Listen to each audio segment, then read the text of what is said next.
मेरी मति मंद हो गई है माता।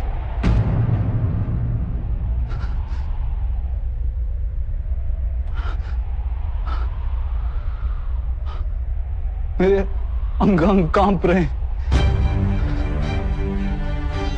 मेरे हाथों में शस्त्र उठाने की शक्ति नहीं। मेरा गांडीव मेरे हाथों से फिसला जा रहा है माधव।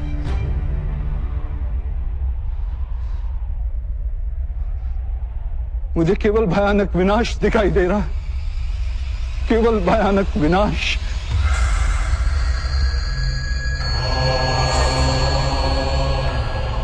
क्यों? किस हेतु माधव? किस हेतु? अपमान की पीड़ा, अन्याय का विचार या प्रतिशोध का संकल्प, ऐसा कोई कारण नहीं है मेरे पास। कोई भी कारण नहीं है माधव कि मैं इतने बड़े विध्वंस का स्वीकार कर सकूं। नहीं। विध्वंस ही नव निर्माण का कारण है पार्थ।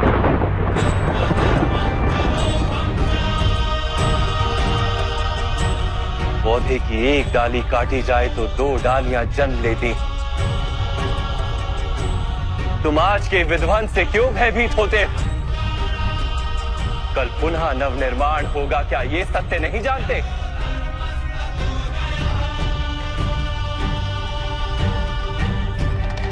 ले भयम अस्मगम पार्थ ने तत्वयूपपद्यते। ये नपुंसकता तुम्हें शोभा नहीं देती। युद्ध करना तुम्हारा कर्तव्य है पार्थ। शस्त्र उठाओ।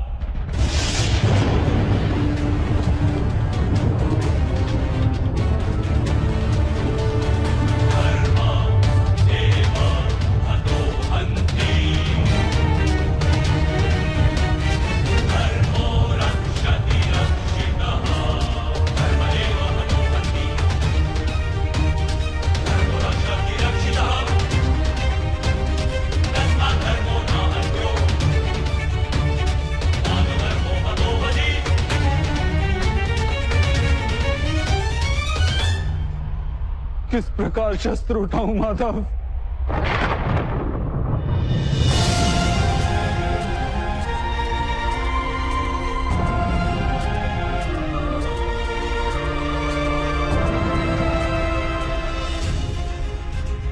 जिनकी सेवा करना जीवन का परम सौभाग्य माना गया, ऐसे पितामह गुरु द्रोण, मामाश्री और ज्येष्ठ भ्राता के सामने शस्त्र उठाने का साहस नहीं है मेरे अंतर में मां। उनका वध करके यदि मुझे स्वर्ग का राज्य भी प्राप्त हो जाए तो व्यर्थ है मां, व्यर्थ।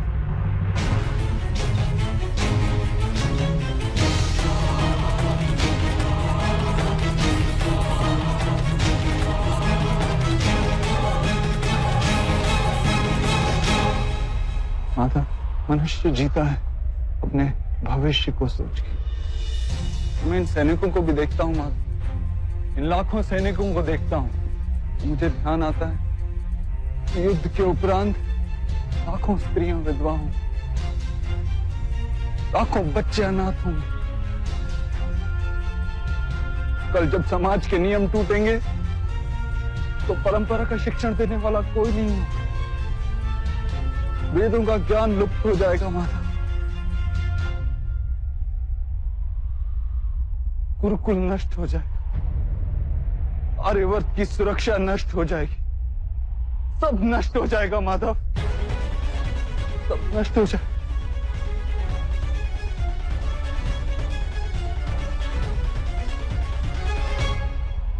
बुद्धिमान व्यक्तियों जैसे तर्क देते हो,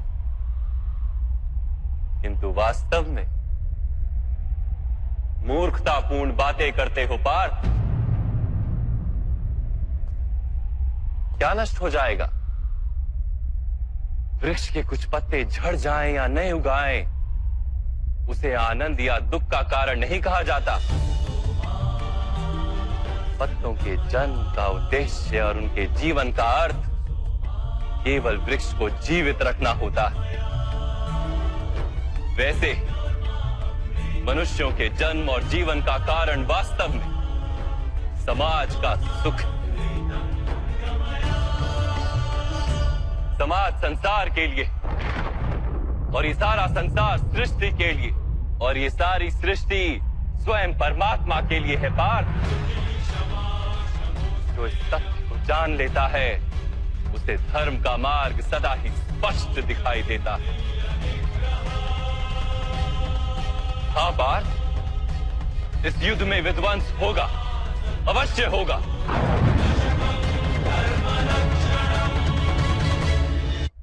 हाँ पार्थ, इस युद्ध में विध्वंस होगा, अवश्य होगा। किंतु ये भी जान लो कि नई परंपराओं का निर्माण भी होगा। पुरानी परंपराएं विष बन गई हैं। हजारों वर्ष पूर्व वेदों ने जिस धर्म की स्थापना की थी वो अब केवल शब्द बनकर रह गई। जो वर्ण व्यवस्था मनुष्य की बुद्धि पर आधारित थी वो आज मनुष्य के जन्म पर आधारित हो गई, शोषण का माध्यम बन गई है पार्थ।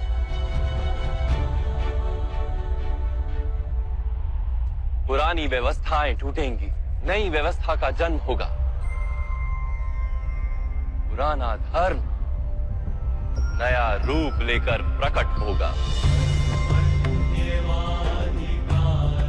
जिस प्रकार वर्षा ऋतु से पूर्व बादलों से छाया आकाश भी मैला दिखाई देता है और धूल से घिरी मिट्टी भी मैली दिखाई देती, वैसी ही स्थिति है आज। और वर्षा के पश्चात आकाश और पृथ्वी धुलकर स्वच्छ हो जाते हैं, वैसे इस युद्ध के पश्चात समाज और संसार धुलकर स्वच्छ हो जाएंगे पार्थ।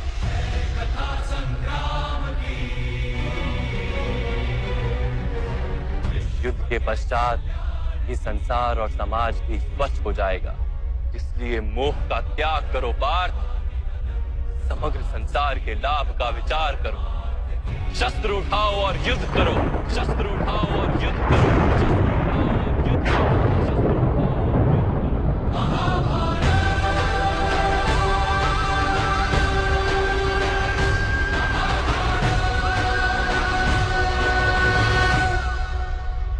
मैं आपकी बातें सुन पा रहा हूं माधव, परंतु उनका अर्थ मेरे हृदय तक पहुंच ही नहीं रहा। मेरा मन मोह से गिरा हुआ है। किस प्रकार अपने धर्म का दर्शन कर, मेरा मन अपनों के विचार से भरा हुआ है। किस प्रकार सारे संसार का विचार कर।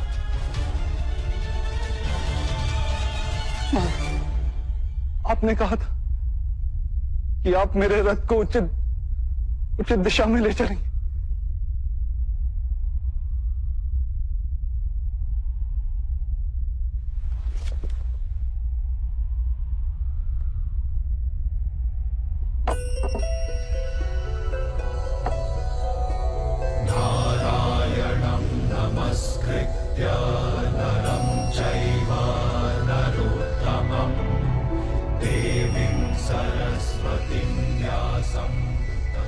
आत्मा के सारथी बनकर मेरे जीवन रथ को उचित मार्ग पे ले आइए माता।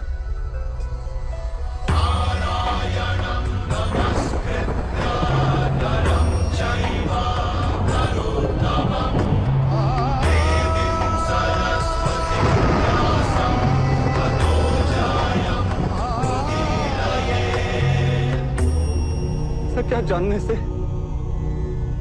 मैं अपनी निर्बलता का त्याग कर पाऊंगा?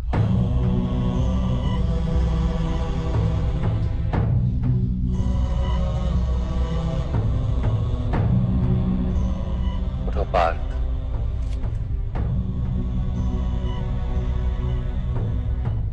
सुनो पार्थ, जीवन का रहस्य जान। संसार के वास्तविक रूप को समझो। गंगा के प्रवाह में मुट्ठी डालकर निकाली जाए तो कुछ प्राप्त नहीं होता, किंतु उस हथेली की अंजुलि बनाकर गंगा के प्रवाह में डाली जाए तो गंगा जल मुख तक पहुंच पाता है।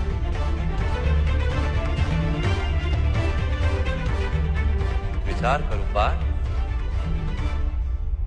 अहंकार की मुट्ठी बांधी है या समर्पण की अंजलि बनाई है तुमने?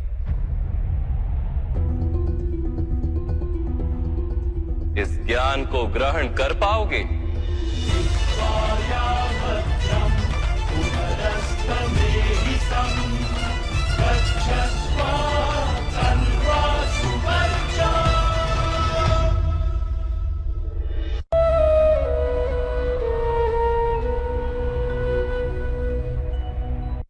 ये संसार क्या है पार्थ? मानव, दानव, पशु, पक्षी, जंतु, कीटक, मत्स्य, वृक्ष, ये सब कैसे बनते हैं? किन पदार्थों से इनका जन्म होता है? कैसे चलते हैं, कैसे जीते हैं? मृत्यु कैसे होती है इनकी? और मृत्यु के पश्चात क्या होता है?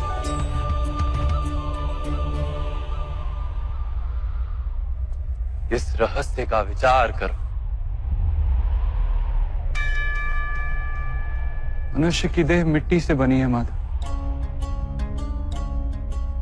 जल उसमें रक्त आदि बनकर प्रवाह करता है। अग्नि देह को तापमान देती है और देह में रिक्त स्थानों में आकाश प्रकट होता है।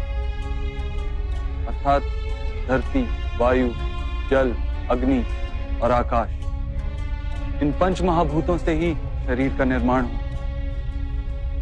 अर्थात महामहिम गुरु द्रोण पृथ्वी, जल, वायु, अग्नि और आकाश से अधिक कुछ भी नहीं। धर्म ज्ञानी भी पंच महाभूत का जोड़ है और अधर्मी भी। तो मोह किसका कर रहे हो पार्थ? मिट्टी का? परंतु माधव, इस मिट्टी के देह से ही तो मनुष्य एक दूसरे का परिचय पाते हैं। सारे संबंध इस मिट्टी के देह से ही तो होते हैं। नहीं पार्थ, यदि ये सत्य होता तो मृत्यु के पश्चात देह को नष्ट क्यों किया जाता है? वास्तव में ना मनुष्य का परिचय उसकी देह से है और ना ही संबंधों का आधार उसकी देह से। मनुष्य का स्वभाव, उसके बर्ताव और उसके कार्य उसका परिचय। तमस, रजस और सत्व, ये तीन गुण क्या है माधव? तमस का अर्थ होता है अंधकार। बिना अच्छे बुरे का विचार किए जीवन व्यतीत करने को तामसिक व्यवहार कहा जाता है। जैसे पशु पक्षी जीते हैं केवल अपनी शारीरिक इच्छाओं को पूर्ण करने के लिए। सत्व का अर्थ होता है ज्ञान का प्रकाश। जब व्यक्ति प्रत्येक परिस्थिति में धर्म का, सत्य का और परंपराओं का विचार करके व्यवहार करता है, तब उसे सात्विक जीवन कहा जाता है। इन दोनों के मध्य में ऐसा व्यक्ति होता है जिसके पास ज्ञान तो है पर शरीर और मन की इच्छाओं के साथ बंधा हुआ भी है। ऐसा मनुष्य रजस अर्थात अहंकार पूर्ण मनस्थिति के साथ जीता है।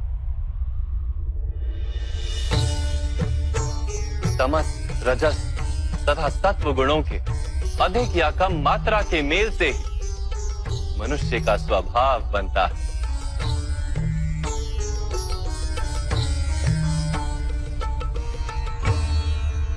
सामने देखो पार्थ,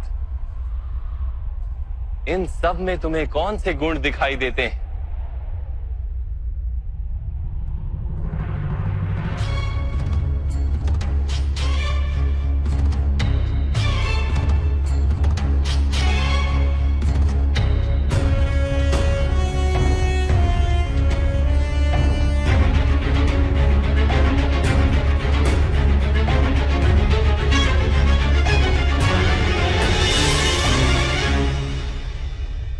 युवराज दुर्योधन धर्म जानते हैं परंतु वहन नहीं करते। उनके जीवन का केंद्र अहंकार है, अर्थात उनमें तमस कम है, रजस अधिक है और सत्वगुण पूर्णता नहीं।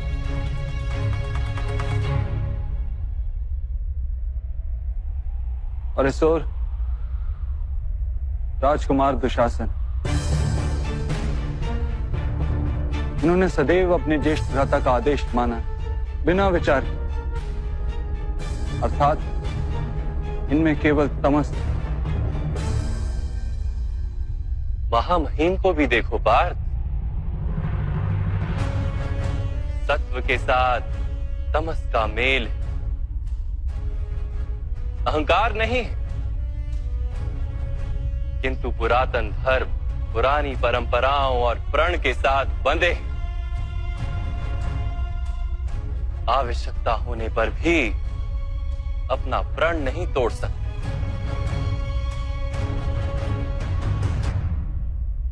गुरु द्रोण को देखो, ज्ञान और अहंकार दोनों ही हैं। ज्ञान तो मनुष्य को मुक्ति दिलाता है, किंतु इनका अहंकार इन्हें मुक्त नहीं होने देता।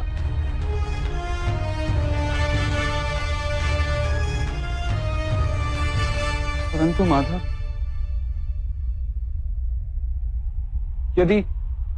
यदि मनुष्य का स्वभाव इन तीन गुणों का मेल है, तो फिर मनुष्य का व्यवहार पहले से ही निश्चित है। सिंह हिरन को खाएगा ही और हिरन सिंह से भयभीत ही होगा। तो फिर धर्म की प्रशंसा क्यों? अपराध का दंड क्यों? उसका क्या तात्पर्य है?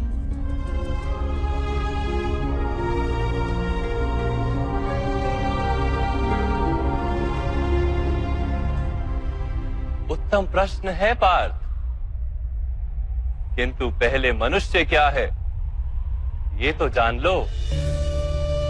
मनुष्य केवल 5 महाभूत नहीं, 5 पदार्थ नहीं, 5 ज्ञानेंद्रियां, 5 कर्मेंद्रियां तथा 3 गुण, ऐसी 23 वस्तुओं का मेल भी नहीं। मनुष्य को चलने फिरने तथा कार्य करने हेतु शक्ति की आवश्यकता होती है और उस शक्ति को चेतना कहते हैं। तो क्या माधव, मनुष्य इसकी चेतना है? नहीं पार्थ, मनुष्य की चेतना के साथ उन 23 वस्तुओं के मेल का नाम प्रकृति।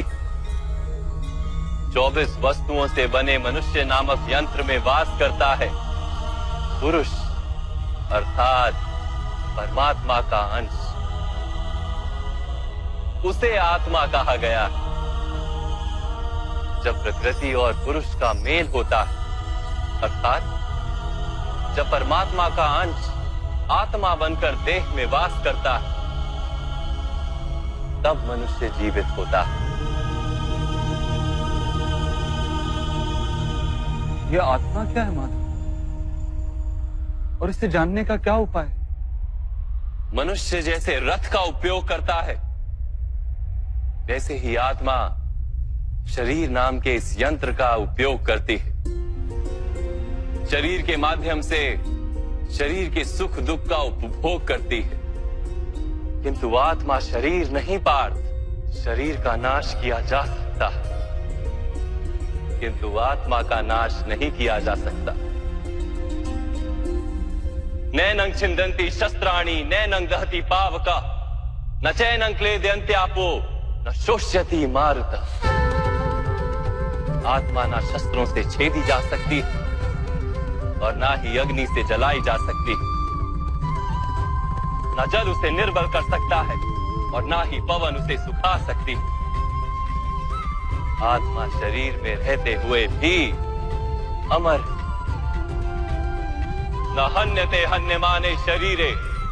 पार्थ, शरीर की हत्या की जा सकती है किंतु आत्मा की हत्या नहीं की जा सकती। आत्मा तो सर्वव्यापी है, अचल है, स्थिर है, सनातन है। पुराना वस्त्र त्याग कर जैसे मनुष्य नया वस्त्र धारण करता है, वैसे ही आत्मा पुराना शरीर छोड़कर बार बार नया शरीर धारण करती है। परंतु माधव, मैं तो जगत का अनुभव अपने शरीर के माध्यम से ही करता हूं। स्वयं को देह न जानकर मैं आत्मा कैसे जान सकता हूं? स्वयं को आत्मा के रूप में जानना असंभव भी नहीं पार्थ। अंध भी जीते हैं, गूंगे भी जीते हैं, जिनके पास हाथ पैर नहीं होते वो भी जीते हैं। स्पष्ट कि शरीर मनुष्य नहीं, जिसकी चेतना चली जाती है, जिसे मूर्छा आ जाती है, वो भी जीवित रहता है। इसलिए स्पष्ट है कि मनुष्य का चेतन तत्व वो भी शरीर नहीं। इसी प्रकार जो व्यक्ति अपने भीतर खोज करता है, मैं इंद्रियां नहीं, शरीर नहीं, भावनाएं नहीं, विचार नहीं, ज्ञान भी मैं नहीं, जो ये समझता जाता है वो अंत में स्वयं को आत्मा के रूप में जान ही लेता है।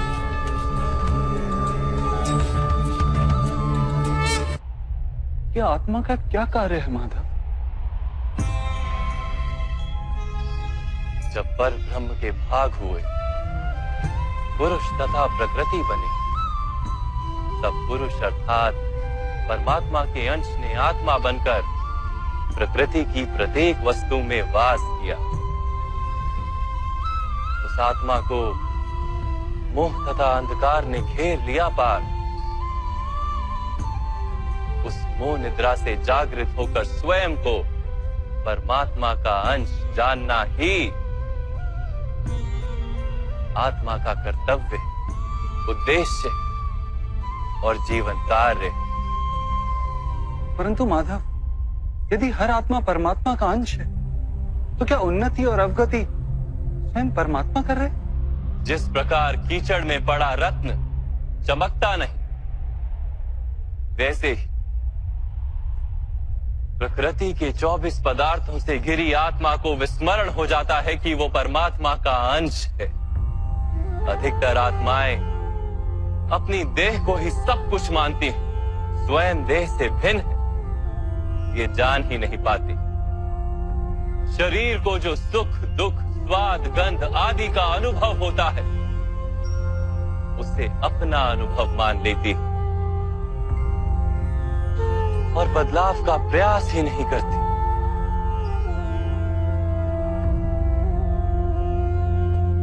जो आत्माएं बदलाव का प्रयत्न नहीं करती, निरंतर अधर्म करती रहती हैं,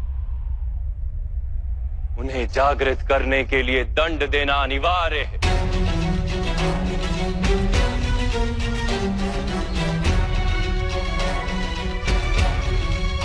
तुम भी ये जान लो पार्थ कि तुम शरीर नहीं, केवल एक आत्मा। इस रणभूमि में दिखाई देने वाला प्रत्येक योद्धा वो नहीं जो तुम उन्हें मानते हो। कुछ समय के लिए इन सब ने शरीर में वास किया, इनके शरीर मरेंगे किंतु ये सब अमर। वो पुनः नया शरीर धारण करेंगे जब तक स्वयं को शुद्धात्मा के रूप में जान नहीं लेंगे, जब तक अधर्म का त्याग करके धर्म में दृढ़ नहीं होंगे, तब तक ये जन्म लेते और मरते रहेंगे। यही ब्रह्म विद्या का प्रथम पाठ है पार्थ। जो जन्मा है वो अवश्य मरेगा, और जो मरता है वो अवश्य फिर से जन्म लेगा। इस महाज्ञान को सांख्य योग कहते हैं।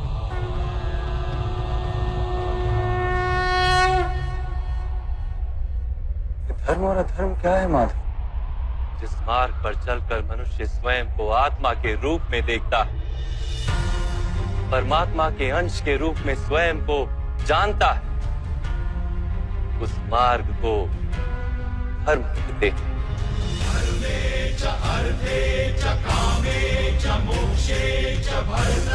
जब मनुष्य स्वयं को परमात्मा के अंश के रूप में जान लेता है, तब उसे ये अनुभूति होती है कि ये सृष्टि ही परमात्मा है और ये परमात्मा ही सृष्टि है। सृष्टि और परमात्मा में कोई भेद नहीं।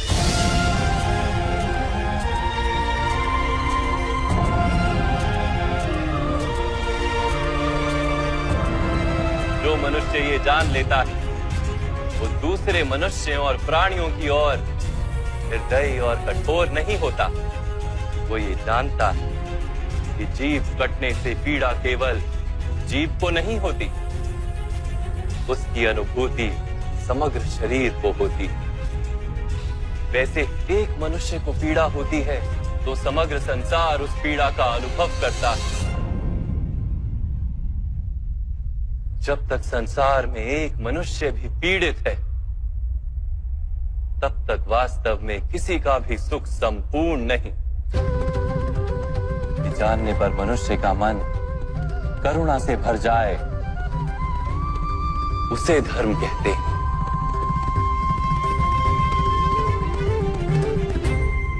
जब किसी पर तमस गुण छाया होता है तो वो दूसरों के प्रति कठोर, निर्दयी और स्वार्थी हो जाता है। अपने माने हुए सुख के लिए दूसरों को दुख देता है। परमात्मा की ओर गति नहीं हो पाती उसकी। अर्थात अधर्म परमात्मा से दूर ले जाने वाले मार्ग का नाम। अर्थात अधर्म तो अज्ञान का दूसरा नाम। तो फिर अज्ञानी के प्रति तो दया होनी आवश्यक है ना। दंड का क्या तात्पर्य है?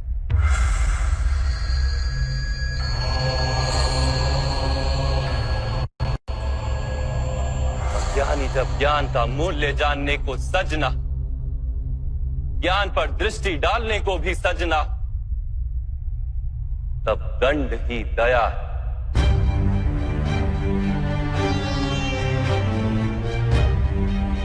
उसके प्रति भी और दूसरों के प्रति भी।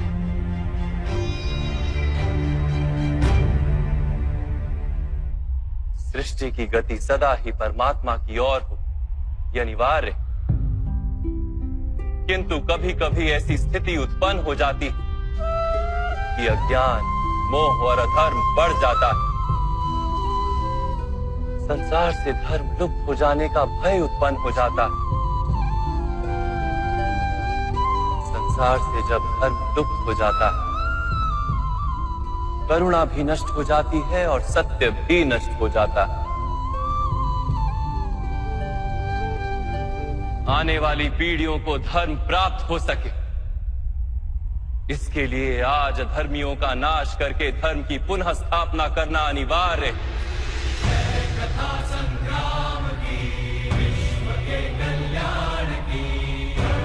आज भी ऐसी ही स्थिति है पार्थ, और धर्म स्थापना का कर्तव्य तुम्हारा है। इसलिए निर्बलता का त्याग करो और इस युद्ध के लिए सज हो जाओ। और इस युद्ध के लिए सज हो जाओ। युद्ध के लिए सज हो जाओ।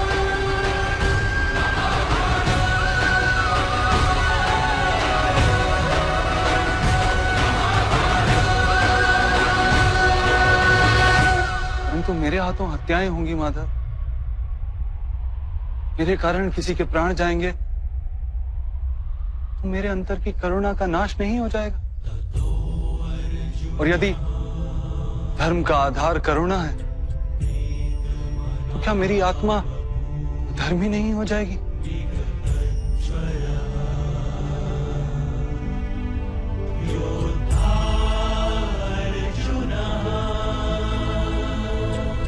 कर्म का बंधन अवश्य निर्मित होता है, किंतु कार्य का बंधन निर्मित नहीं होता पार्थ। तुम्हें कर्म और कार्य के बीच क्या भेद है, ये जानना आवश्यक है।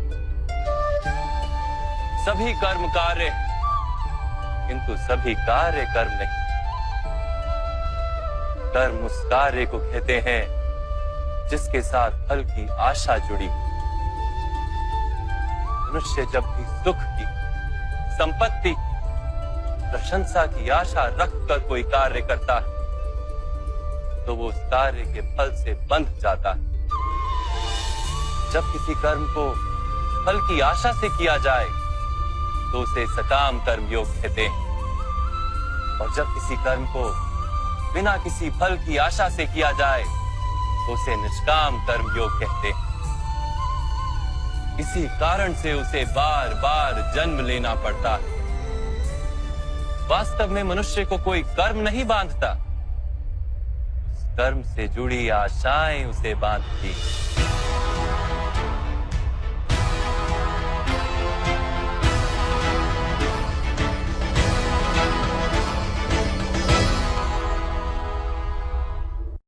वास्तव में मनुष्य को कोई कर्म नहीं बांधता, उस कर्म से जुड़ी आशाएं उसे बांधती हैं। वो कैसे माधव? यदि इस युद्ध में तुम्हें विजय होने की आशा है तो पराजित होने पर तुम्हें भीषण दुख होगा, और वो दुख तुमसे कोई अन्य कार्य करवाएगा जिसके लिए तुम्हें दूसरा जन्म लेना पड़ेगा। और यदि तुम विजयी हुए तो तुम्हारा अहंकार बढ़ेगा, और वो अहंकार तुम्हें विश्व विजय के लिए प्रेरित करेगा, तुमसे हत्याएं करवाएगा और उसका पाप तुम्हें बांधेगा। विचार करो, यदि तुम्हें इस युद्ध में ना विजय का मोह और ना पराजय का भय, तो इस युद्ध के अंत में तुम्हें सुख प्राप्त होगा या दुख प्राप्त होगा? ना सुख माधव, ना ही दुख। अर्थात तुम्हारा सुख, दुख, हताशा, निराशा, अहंकार युद्ध के कारण नहीं है। युद्ध के साथ तुमने जो आशाएं बांधी हुई हैं, उसके कारण है। क्या ये सत्य नहीं है पार्थ?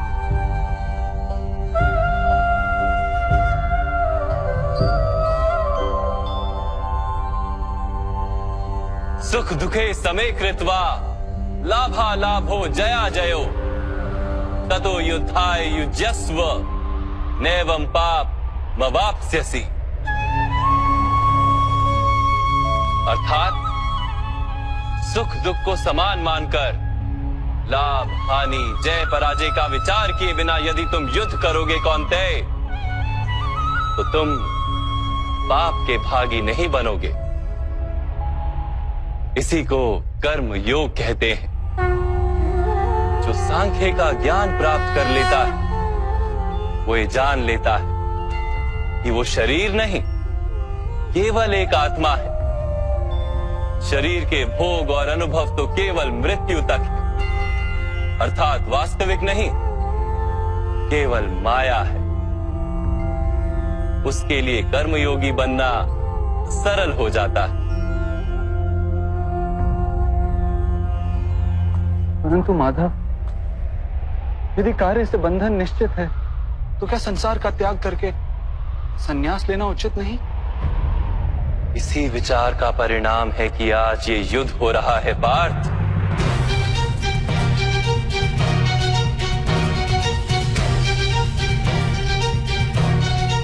विचार करो, जब सत्व गुण से भरे धर्म को जानने वाले लोग कर्मों का त्याग करते हैं, तब अधर्म से भरे लोग भी संसार में चलाते।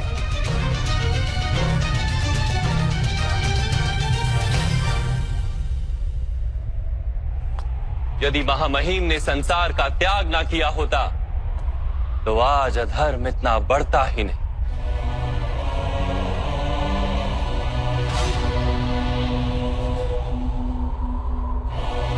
और तुम्हारे पिता ने यदि संन्यास ना लिया होता तो आज भ्राता युधिष्ठिर सुख से राज कर रहे होते।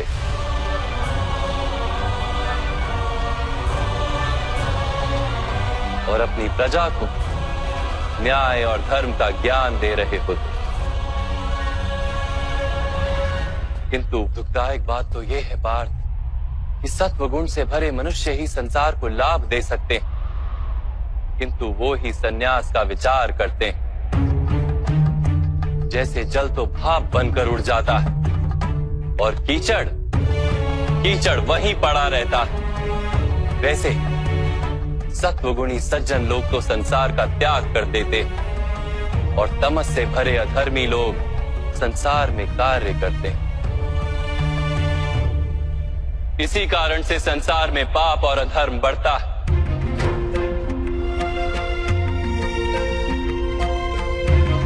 किंतु कर्मयोग इस विचित्र स्थिति से सारे संसार का रक्षण करता है। कर्मयोगी फल की आशा का त्याग करता है, किंतु कर्मों का त्याग नहीं करता। वो इसी संसार में रहता है, सन्यासी की भांति सारे कार्य करता है, किंतु उनमें लिप्त नहीं होता। कर्मयोगी अपनी संतानों से, स्वजनों से, अपनी प्रजा से कोई अपेक्षा या आशा नहीं रखता। स्वयं उसे संन्यास का लाभ होता है, किंतु समाज को संसारी की भांति लाभ देता। मनुष्य अपनी संतानों के सुख के लिए श्रम करता है माधव। अपनी संतान से सुख की अपेक्षा कैसे न रखे? मनुष्य अपनी संतानों के लिए जो भी करता है वो व्यापार है या प्रेम पार्थ? प्रेम माधव। तो फिर अपने कार्यों के प्रति फल की इच्छा क्यों पार्थ? भविष्य का लाभ तो व्यापार में देखा जाता है, प्रेम में नहीं। जो मनुष्य अपनी संतानों का चरित्र निर्माण उचित रूप से करता है, संतानों को प्रेम और धर्म के संस्कार देता है, उसकी संतानें भी मनुष्य को प्रेम और सुरक्षा अवश्य देती। संतानों के कर्म, स्वजनों के व्यवहार उनके कर्म है पार्थ। और जब उनके कर्मों पर हमारा कोई अधिकार नहीं होता तो उनसे आशाएं और अपेक्षाएं रखने का क्या प्रयोजन? यदि गहन विचार करोगे पार्थ तो शीघ्र ही ये जान लोगे कि जीवन में ऐसा कोई कार्य नहीं है जिसके साथ आशाएं और अपेक्षाएं जोड़ना अनिवार्य हो। जब सृष्टि ही परमात्मा है और मनुष्य स्वयं परमात्मा का अंश है तो सारे कार्य परमात्मा ही करते हैं, मनुष्य स्वयं कुछ नहीं करता। यही कर्मयोग का मूल सिद्धांत है पार्थ।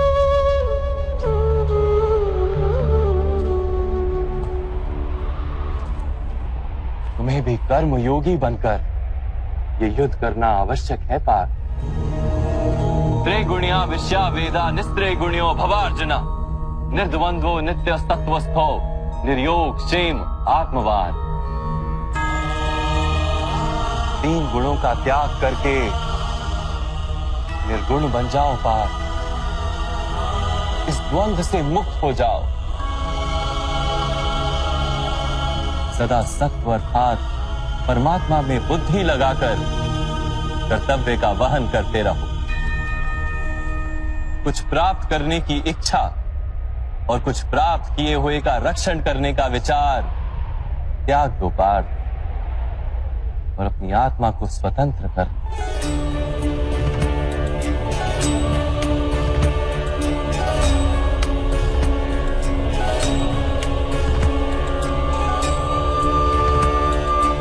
स्मरण रहे पार्थ, कर्मण्यवाधिकारस्ते मा फलेषु कदाचन मा कर्मफल हेतुर्भू मा ते संगोस्त्व कर्मणि। तुम्हारा अधिकार तो केवल कर्म करने का है, फल तो ईश्वर के हाथ में, इसलिए ना कर्म से भागना उचित है और ना ही कर्म के फल की आशा रखना उचित है।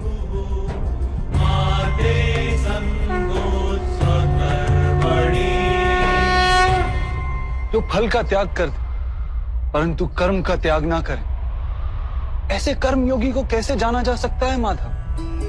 विश्याविनिवर्तन्ते निराहारस्य देहिनः रसवर्जम रसोप्यस्य परम दृष्ट्वा निवर्तते। सुनो पार्थ, जो स्वाद से छूटने के लिए भोजन का ही त्याग कर देता है, वास्तव में उसके मन से स्वाद की लालसा कभी जाती ही नहीं, उसे दोहरी हानि होती है। एक तो वो निर्बल हो जाता है, जिसके कारण परमात्मा को प्राप्त करने का जो प्रयत्न अनिवार्य है उसे वो नहीं कर पाता, और दूसरा सदा ही उसका मन स्वाद की लालसा से भरा रहता है। इसलिए भोजन का त्याग करने से उत्तम है स्वाद की लालसा का ही त्याग कर दिया जाए। कर्म योगी अपने मन की सारी लालसाओं को खींच लेता है, जीवन को कर्तव्य मानकर कार्य अवश्य करता है, किंतु उन कार्यों से जुड़ता नहीं।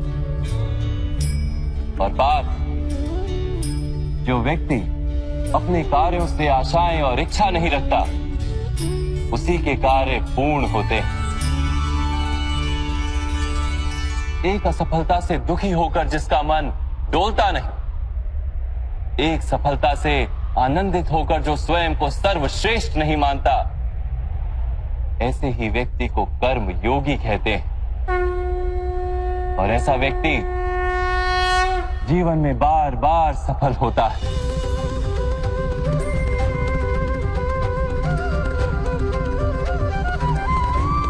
ध्यायतो विषयान् पुंसः संगस्तेषु पजायते संगात संजायते कामा कामात् क्रोधो भिजायते क्रोधात् भवति सम्मोहः सम्मोहात् स्मृति विभ्रमः स्मृति भ्रंशात् बुद्धिनाशो बुद्धिनाशात् प्रणश्यति। फल की आशा से कामना प्रकट होती है, और कामना का तो स्वभाव है असंतुष्ट रहना। असंतोष से क्रोध उत्पन्न होता है, और क्रोध से मोह जन्मता है।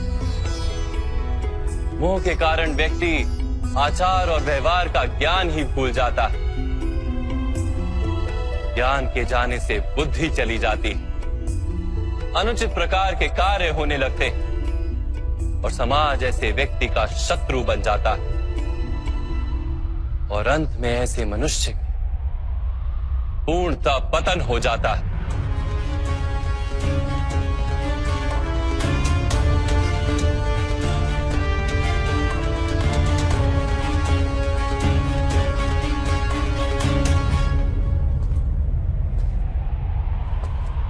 जैसे भ्राता दुर्योधन, उनके सेनापति महामहिम उनके ही शत्रु हैं, और तुम्हें विजय का आशीर्वाद दिया।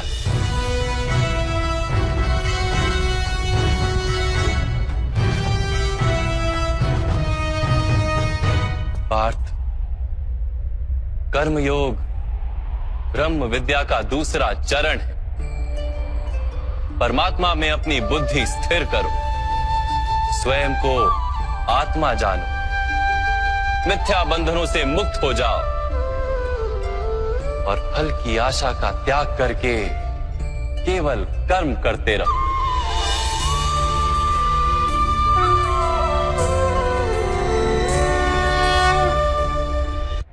अपनी बुद्धि को परमात्मा में स्थिर करके कर्म योगी बनने का क्या मार्ग है माता? पार्थ, सांख्य योग के कारण मनुष्य परमात्मा का निरंतर स्मरण करता रहता है, परमात्मा का स्मरण करने से मनुष्य के हृदय में समर्पण का भाव उत्पन्न होता है और उस भाव को भक्ति कहते हैं। भक्ति से मनुष्य को सत्य असत्य का ज्ञान प्राप्त होता है। उस ज्ञान से उसे परमात्मा के दर्शन होते हैं और जिसे परमात्मा के दर्शन हो जाते हैं वही वास्तव में कर्मयोगी बन जाता है और जन्मों के फेरों से छूटकर मोक्ष को प्राप्त कर लेता है। सभी आत्माओं का अंतिम लक्ष्य वही है और धर्म का अंतिम चरण भी वही। किंतु मैं परमात्मा के दर्शन के बिना समर्पण किस प्रकार कर सकता हूं माधव? परमात्मा के दर्शन करने हेतु अपनी आंखों पर बंधे लालसा, अहंकार, क्रोध और पूर्वाग्रह की पट्टियों को उतारना होता है। अंधेरे कक्ष में बैठा मनुष्य यदि कहे कि उसे सूर्य के दर्शन करने, तो उससे क्या कहोगे? यही कहोगे ना कि कक्ष से बाहर आ जाए और आकाश के नीचे खड़ा हो जाए। सूर्य तो सदैव उपस्थित है। वैसे ही पार ये सृष्टि ही परमात्मा है, परमात्मा ही सब कुछ है। परमात्मा के सिवा कुछ भी नहीं। जो अपनी आत्मा के दर्शन कर लेता है वो परमात्मा के दर्शन कर लेता है। जैसे नमक के एक कण का स्वाद समग्र सागर के स्वाद से भिन्न नहीं होता, वैसे अपनी आत्मा के दर्शन परमात्मा के दर्शन से भिन्न नहीं होते।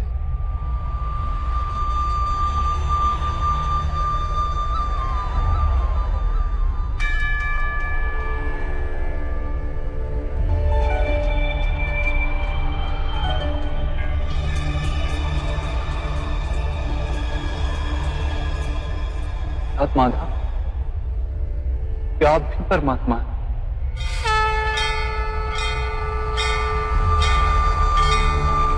हाँ पार्थ, मैं परमात्मा हूं। जैसे तुम भी परमात्मा हो, केवल तुम अभी जागृत नहीं हुए हो और मैंने ये जान लिया है।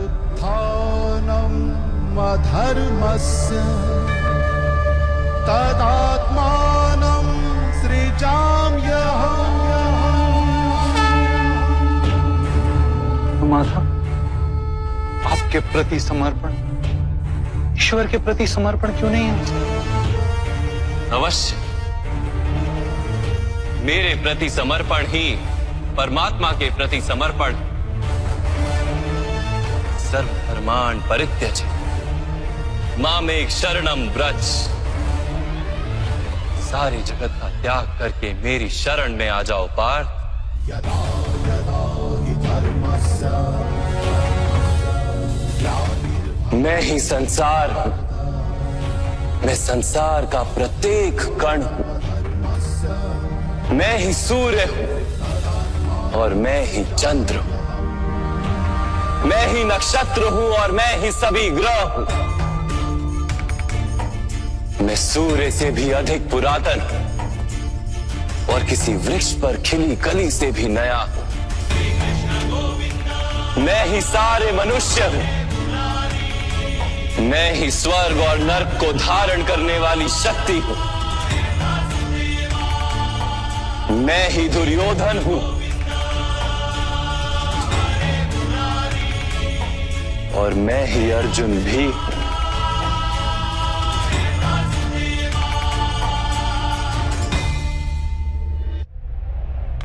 वो कैसे संभव है माधव? आपका जन्म तो बहुतों ने अपने जीवन काल में देखा है। आपकी माता अभी भी जीवित है, जिनके गर्भ से आपने जन्म लिया। आप पुरातन और अविनाशी कैसे हो सकते हैं? तुम शरीर देख रहे और मैं आत्मा की बात कर रहा हूं। मेरे अनेक जन्म हुए हैं पार्थ। मैंने अनेकों अवतार धारण किए हैं, कई शरीर बने हैं मेरे और इसी मिट्टी में मिले।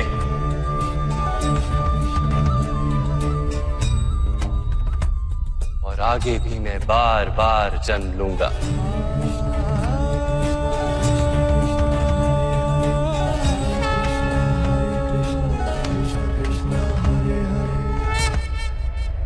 यदा यदा हि धर्मस्य ग्लानिर्भवति भारत अभ्युत्थानमधर्मस्य तदात्मानं सृजाम्यहम्।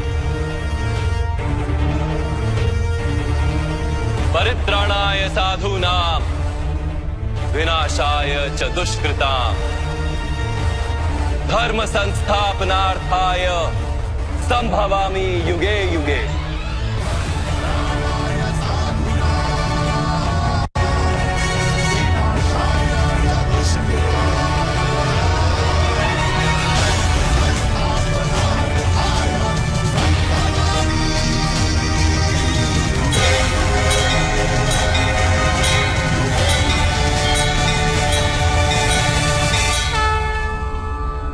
जब जब धर्म को हानि होती है, जब जब अधर्म में वृद्धि होती है, तब तब सत्पुरुषों के उद्धार के लिए, अधर्मियों के विनाश के लिए और धर्म की पुनः स्थापना के लिए मैं ही जन्म लेता हूं। ये प्रत्येक युग में होता आया है और आगे भी ऐसा ही होगा। मैं ही अविनाशी परमात्मा हूं। मैं ही मत्स्य भी था और मैं ही वामन अवतार भी। मैं ही परशुराम हूं और मैं ही रामचंद्र भी था। मैं ही ब्रह्मा विष्णु और महेश हूं और मैं ही सरस्वती काली और लक्ष्मी भी।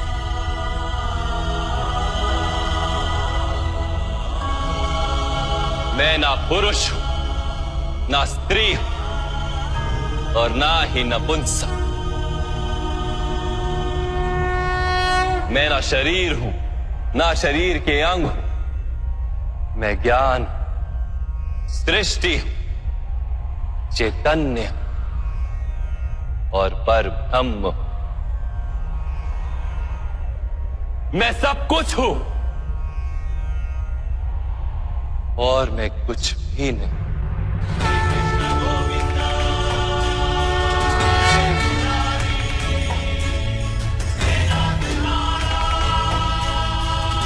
ऐसा प्रत्येक युग में हुआ है और आगे भी ऐसा ही होता रहेगा।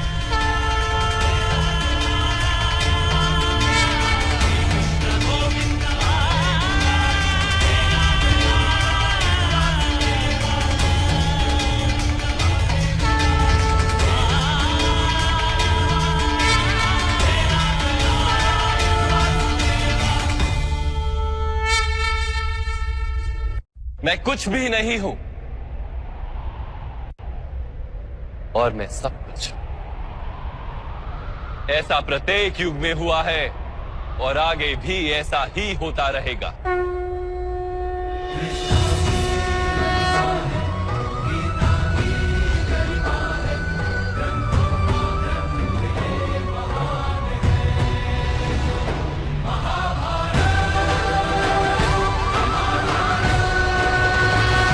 जब तुम आत्मज्ञान प्राप्त करोगे पार्थ, स्वयं को मुझसे जुड़ा ही पाओगे।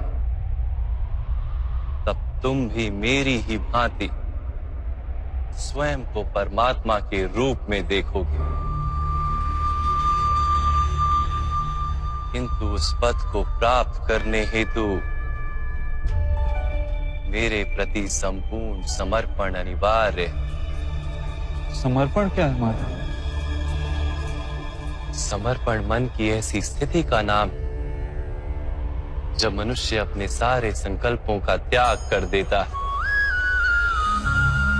स्वयं से किसी प्रकार के निर्णय अथवा प्रण भी नहीं लेता। जिस प्रकार के कार्य उसे दिए जाते हैं उसी प्रकार के कार्य करता है। वास्तव में समर्पण का अर्थ होता है अपने आप, अपने मन को, बुद्धि को, ज्ञान को, इच्छा को, आशा को, अपनी भावनाओं को, अपना सब कुछ किसी को अर्पण कर देना। और ऐसे समर्पण को भक्ति कहते हैं।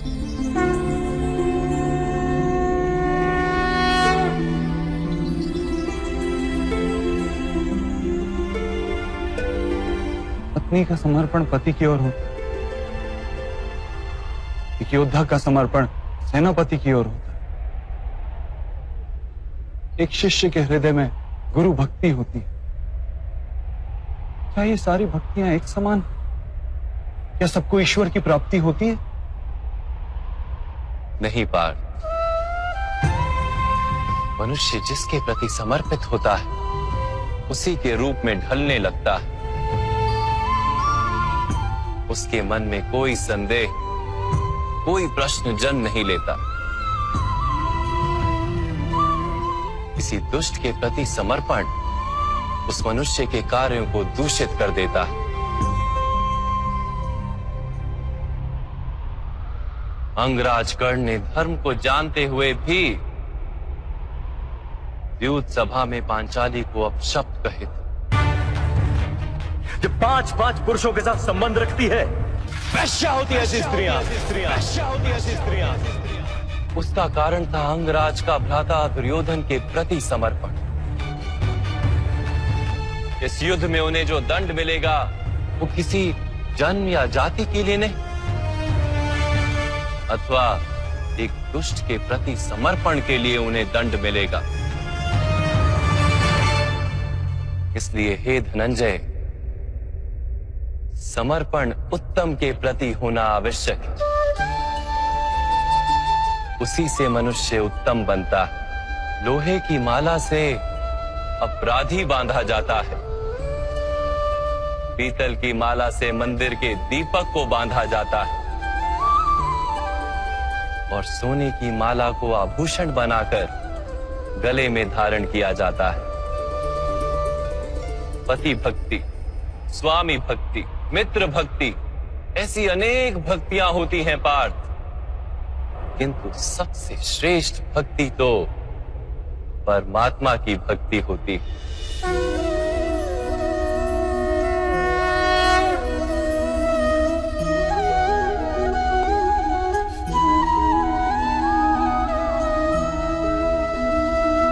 किंतु परमात्मा की भक्ति का सांख्य अथवा कर्म योग से क्या संबंध? सांख्य योग के कारण मनुष्य स्वयं को आत्मा के रूप में जानता है। कर्म योग से वो जीवन के बंधनों से छूट जाता है, और भक्ति के कारण मनुष्य को परमात्मा के वास्तविक रूप का ज्ञान होता है। परमात्मा के ज्ञान से मनुष्य जन्म मरण के फेरों से छूटकर सच्चिदानंद स्वरूप को प्राप्त कर लेता है। परमात्मा में समाकर स्वयं परमात्मा हो जाता है। जैसे जल की छोटी सी बूंद जब सागर में मिलती है तो स्वयं सागर बन जाती है। अर्थात इस शरीर का कोई महत्व ही नहीं है माधव। अवश्य महत्व है पार्थ। शरीर के माध्यम से ही मनुष्य को परमात्मा का साक्षात्कार होता है। मृत्यु और नए जन्म के बीच के समय में आत्मा के ज्ञान में वृद्धि नहीं हो पाती। इस जन्म में प्राप्त अनुभव, ज्ञान, विचार और अभ्यास को लेकर आत्मा नया शरीर धारण करती है। आत्मा की प्रगति और अधोगति शरीर में रहकर ही संभव है।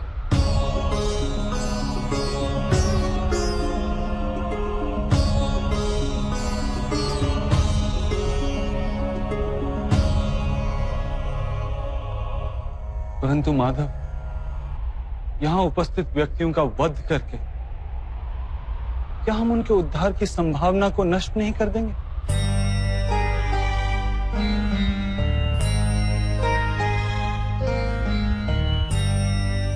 तुम्हारे शत्रु धर्म की मर्यादा को तोड़ चुके हैं पार्थ। अधर्म ही उनका स्वभाव बन गया है। उनका उद्धार अब असंभव है।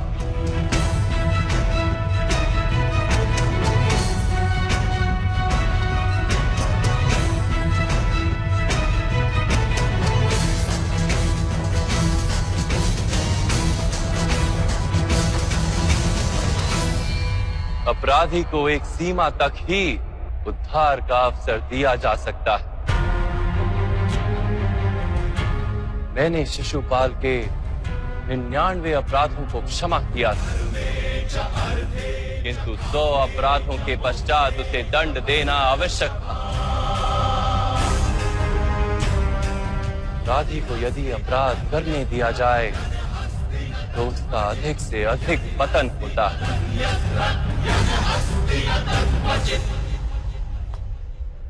उसे अधर्म से रोकने में ही करुणा है धनंजय।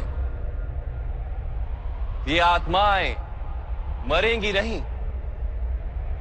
अधर्म से दूषित शरीर का त्याग करके नया शरीर धारण करेंगी और उस शरीर में उनकी प्रगति की संभावना अधिक होगी। इस विचार से यदि तुम युद्ध करोगे तो वो उचित है। मनुष्य का शरीर उसकी संपत्ति भी है और मर्यादा भी। धर्म के मार्ग पर प्रवास करने वाला मनुष्य अपने शरीर को शुद्ध करता है और उसके माध्यम से आत्मा का साक्षात्कार करता है। इसी को क्षेत्रज्ञ संबंध कहा गया है। मैं इसका तात्पर्य नहीं जान पाया माधव। जब मनुष्य ये जान लेता है कि उसका शरीर एक भूमि का टुकड़ा है, अर्थात क्षेत्र है, और वो उस शरीर में रहने वाला, उस शरीर को समझने वाला अर्थात क्षेत्रज्ञ है, तब वो शरीर के माध्यम से अपनी प्रगति साध पाता है। आत्मा शरीर में रहकर 3 गुणों का समतोलन करती है। तमस को घटाकर सत्व को बढ़ाने का उपाय करती है और ईश्वर की भक्ति करके परमात्मा के साथ एक हो जाती है। भक्ति कैसे की जाती है माधव? क्या समर्पण ही भक्ति नहीं? नहीं पार्थ, समर्पण तो भक्ति का प्रथम चरण है। वास्तव में भक्ति किसी कार्य का नाम नहीं, वो तो केवल मनस्थिति का नाम है। आवश्यक है कि मनुष्य जब तब यज्ञ याग यम नियम योग और स्वाध्याय के माध्यम से अपने अंतर को शुद्ध करे और परमात्मा के प्रति समर्पित रहे। मनुष्य अपने सारे कार्य, सभी कार्यों के फल, अपने जीवन का प्रत्येक श्वास परमात्मा को समर्पित करता रहे।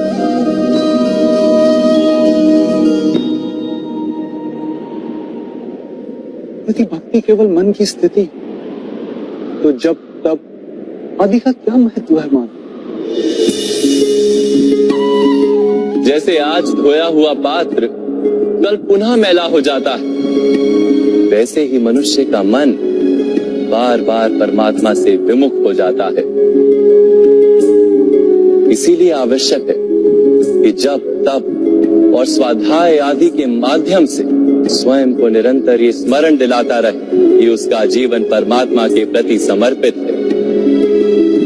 किस तट पर डुबकी लगाई जाए इसका महत्व नहीं, महत्व है डुबकी लगाने का। भक्ति योग का एक ही सार है पार्थ, कि मनुष्य परमात्मा को अपना जीवन अर्पण करके परमात्मा की भक्ति करता रहे और सत्व गुण से युक्त संपत्ति को संभाल कर रखे। सत्व गुणी संपत्ति किसे कहा जाता है माधव? अहिंसा सत्यम क्रोध त्याग शांति ही पेशुनम दया भूतेष्व लोलुप्त्वम मार्दवम वीर चापलम तेज क्षमा धृति शोचम द्रोहो नातिमानिता भवन्ति संपदम देवी अभिजातस्य भारत। बिना कारण तथा स्वार्थ के हेतु हिंसा करना अधर्म है पार। वास्तव में अहिंसा ही परम धर्म है और उसके साथ सत्य, क्रोध ना करना, त्याग, मन की शांति, निंदा ना करना, दया भाव, सुख के प्रति आकर्षित ना होना, बिना कारण कोई कार्य ना करना, तेज, क्षमा, धैर्य, शरीर की शुद्धता, धर्म का द्रोह ना करना तथा अहंकार ना करना, इतने गुणों को सत्व गुणी संपत्ति या दैवी संपत्ति कहा जाता है। इसी से मनुष्य परमात्मा की अर्थात मेरी भक्ति कर पाता है, जीवन के कर्तव्यों का वहन करता है, धर्म की स्थापना करता है और कर्म के फल की आशा का त्याग करके जीता है। उसे मैं निस्संदेह इस जन्म में संतोष देता और मृत्यु के पश्चात अपने ही अंतर में स्थान देता।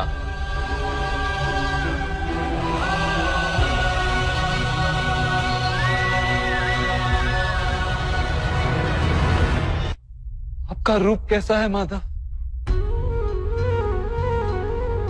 सांख्य योग के माध्यम से मैंने ये जाना कि मैं एक आत्मा हूं, अमर हूं और इस नश्वर शरीर में केवल कुछ समय के लिए वास करता हूं।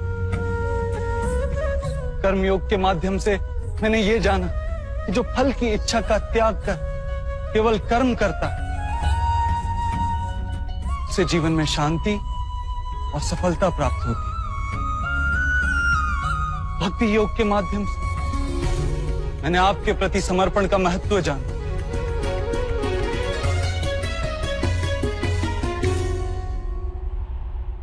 परंतु माधव, आपने कहा था कि यहां हर स्थान पर मनुष्य नहीं केवल परमात्मा है।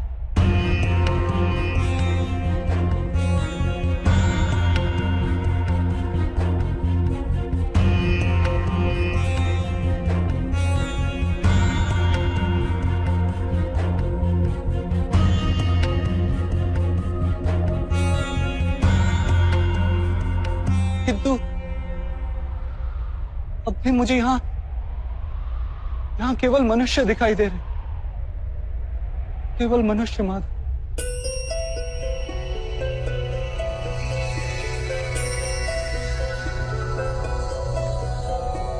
नारायणं नमस्कृत्य नरं चैव नरोत्तमं देवीं सरस्वतीं व्यासं ततो जयमुदीरये। मैं आपके वास्तविक रूप का दर्शन करना चाहता हूं माधव। आपकी शक्ति, आपका ज्ञान, तेज और ऐश्वर्य से युक्त परमात्मा स्वरूप को प्रत्यक्ष देखना चाहता हूं माधव। मुझे अपने अविनाशी स्वरूप का दर्शन दीजिए माधव। मेरे सारे संदेहों को नष्ट कर दीजिए।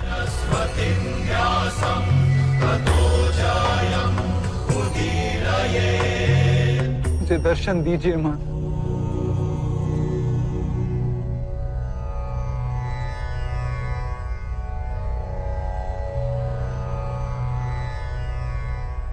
देखो पा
सांख्य योग से कर्म योग, कर्म योग से भक्ति योग और भक्ति योग से ज्ञान योग की प्राप्ति होती है। मेरे विश्व रूप का दर्शन करना ही वास्तविक ज्ञान है अर्जुन।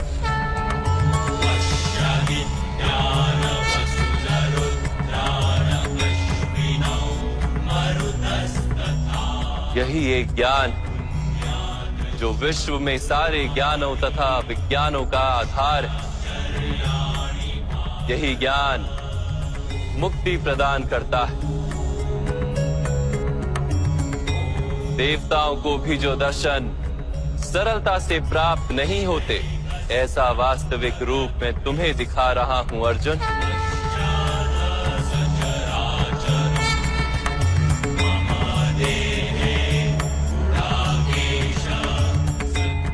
मैं ही इस पृथ्वी के कण कण में वास करता हूं और ये पृथ्वी, सूर्य, चंद्र, नक्षत्र और तारा मंडल मेरे भीतर वास करते हैं।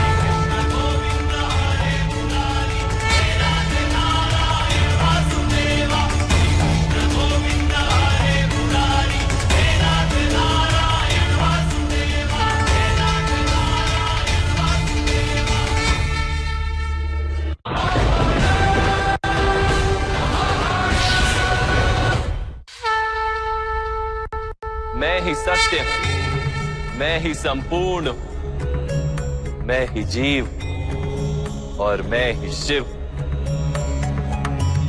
अक्षरों में आकार, वेदों में सामदेव, देवों में इंद्र, प्राणियों में चेतना, यक्षों में कुबेर, रुद्रों में शंकर, वसुओं में अग्नि, पर्वतों में सुमेरु और ऋषियों में भृगु,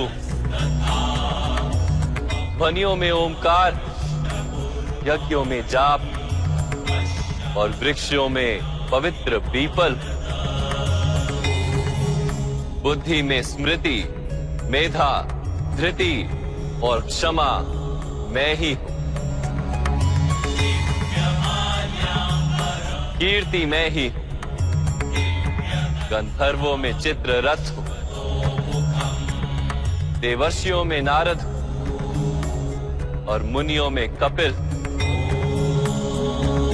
अश्वों में उच्च श्रवा, हाथियों में ऐरावत और पशुओं में सिंह, पक्षियों में गरुड़, मनुष्य में राजा और शस्त्रों में वज्र,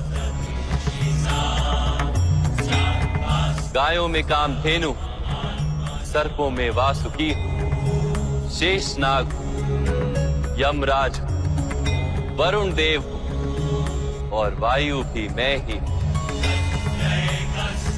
भगवान राम, पवित्र गंगा, सृष्टि में आदि मध्य तथा अंत भी मैं ही।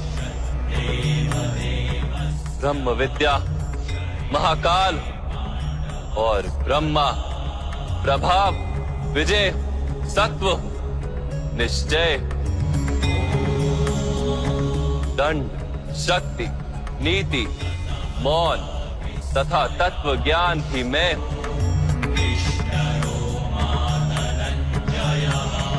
वासुदेव, अर्जुन, वेद व्यास, ऐसा कुछ भी नहीं जो मैं नहीं। ऐसा कोई स्थल नहीं जहां मैं नहीं।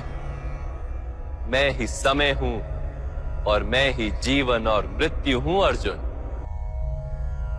यहां उपस्थित सभी मनुष्यों की मृत्यु बनकर खड़ा हूं।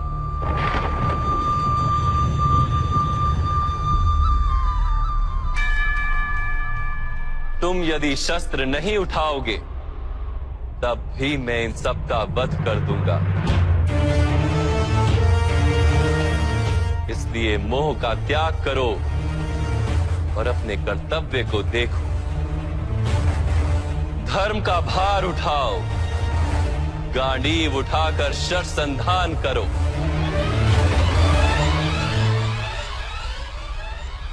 युद्ध करो अर्जुन, युद्ध करो।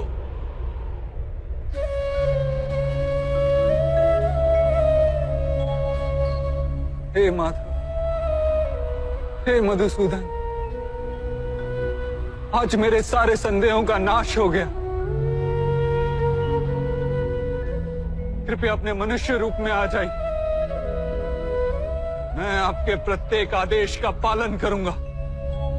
करिष्य वचनम तवा।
उठा लिया है महाराज। पांडव अपने रथ पर सवार है महाराज। जो स्वयं भगवान आप हमारे व्यू बनाने का आदेश दीजिए सैनिकों को।